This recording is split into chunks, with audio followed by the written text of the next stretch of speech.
நடிகர் விஜய் அரசியல் கட்சி தொடங்கியதை கண்டு திமுக அஞ்சவில்லை என சட்டத்துறை அமைச்சர் ரகுபதி தெரிவித்துள்ளார்.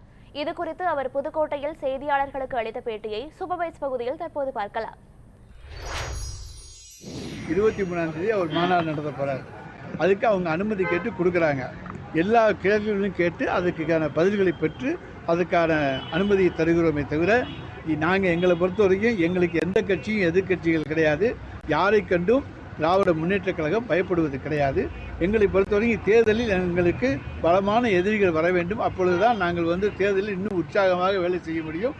திமுக என்பது மக்களை நம்பி இருக்கிற இயக்கம். எனவே திமுகவை பொறுத்தவரைக்கும் யாரை கண்டும் அஞ்சுவதில்லை, எந்த கட்சியை கண்டும் அஞ்சுவதில்லை. எங்களுடைய தலைவர் தளபதி அஞ்ச வேண்டிய அவசியம் கிடையாது.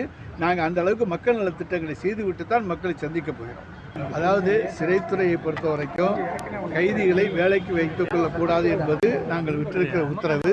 அதை மீறி எந்த அதிகாரியாவது தன்னுடைய இல்லத்திலே சிறை கைதிகளை வேலைக்கு வைத்திருப்பார்களேயானால் அவர்கள் மீது உரிய நடவடிக்கை எடுக்கப்படும். அந்த அதிகாரிகள் மீது நடவடிக்கை எடுக்கப்படும். அந்த சிறை கைதிகள் மீது புகார் பெறப்பட்டு அவர்கள் மீது வழக்குகளும் தொடரப்படும்.